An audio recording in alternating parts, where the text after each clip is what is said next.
Hi, it's me again with CorelDraw Tips and Tricks. Tonight's video, I'm going to attempt to show you how to kind of draw this. The reason I pick things like this, it's got a lot of tools, and you might get a hint or two from some of them. So what we're going to do is take a rectangle tool and make a rectangle. We're going to get the shape tool and bring this in and make that oval. Now, there's really no way to copy that and make it equal unless you go to Effects and Contour. And I'm going to contour 1.5 inches, which is too much because I've made it really little. So let's contour now and see now you got that shape. That might be a little bit thick, but that's going to work for the video. I'm going to hit P and put it in the center of the page. Don't really need to, but I get in a habit of breaking the contour apart so you can do things. I'm going to make a 2-point line. I'm going to hold down the control button as I move it down to make it perpendicular, and I'm going to hit P, and I'm going to rotate it 22.5 degrees. You could do more or less. Let's do 18 degrees. Doesn't really matter. Now what we're going to do, we're going to set our nudge factor on. This thing is 7 inches plus, so I'm going to make my nudge factor 9. And I'm going to bring this, well, first of all, I need to make a second line, and one of my favorite tools is the 3-point curve line. We're going to go from about right there to right there, and then hold down the control button, and it makes a even sweep.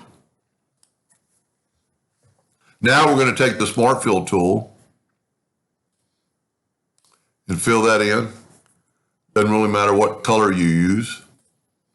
I'm going to nudge this out of the way. I'm going to nudge this back. It doesn't really matter. These are still two pieces. As you can see, there's two objects selected. I'm going to take this one. Let me zoom in here a little bit. I'm going to take this one. I'm going to get the interactive fill tool, and I'm going to go from that corner to like up into there, but I'm going to grab the black and put it up here. Whoop, I missed the mark. You have to get inside that box. And then that's too much, so I'm going to go here. Now, to make it kind of really stand off, I want to do the other side in kind of a white interactive fill tool. I'm going to go down this time, but I don't want it that white or anything, and that looks really pretty good. You could actually probably come down a little bit more. And you could play with that. Now, I'm going to group this together, Control G. And I am going to Control D to duplicate it. I'm going to mirror it twice, vertically and horizontally. Now I'm going to snap that. If you grab that four-sided deal, it should snap right to it. Now you can see that there's a line there. Well, that's the line that's in the graphic. So right now, I'm going to right-click and take away the line. There's still going to be a minute little bitty line because of shading.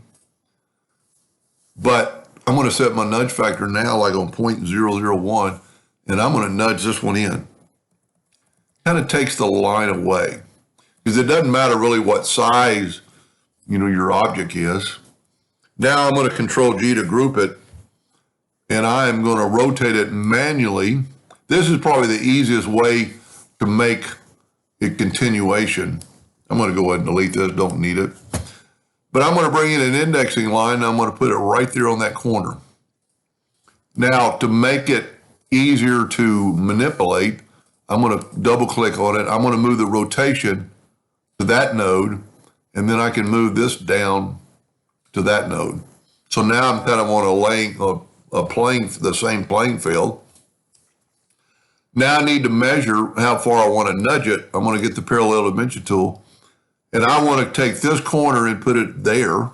So, or you could do this corner, but I'm going to go this corner, and I might be a little bit over, but I think it'll work. And I'm going to go from there to there, and you can say I'm 6.53 inches. So if we set our nudge factor on 6.53,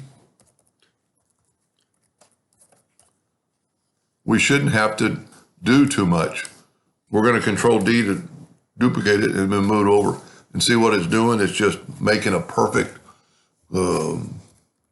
And you can make it as little, see, I made this one a little bit thicker. I kind of like it. We're going to bring it in here. I was actually going to split this video up in two, but I think I can get it all done. Now, there's two ways. You can't really use the transformation. I need to group this together. Control G. And then I'm going to Control D, and I'm going to grid this, but I'm going to not move it all the way. I'm going to have it kind of offset. Now, you can see the lines more, and if we use the transparency docker, it actually makes the line stand out. So what I suggested to do on this one is not use the transparency docker, but let's go to Effects, Blur, and Gaussian Blur, and it kind of blurs it like it's underwater or reflection. And then you can take a black box like I did before, and black boxes really make it stand out. So I'm going to fill it with black, go up to Object, Order, back a page. The black border, like if you were playing, and I need to redo this. I started my interactive fill tool at different angles. You know, I should have put them right in the middle, but it still looks good. So this is the way it would look print on a t-shirt. It actually looks really neat because it looks like the light is being cast by that light, and this is almost like a shadow of that. So give that a try and kind of play around with it. Hope that helped. Thank you for watching.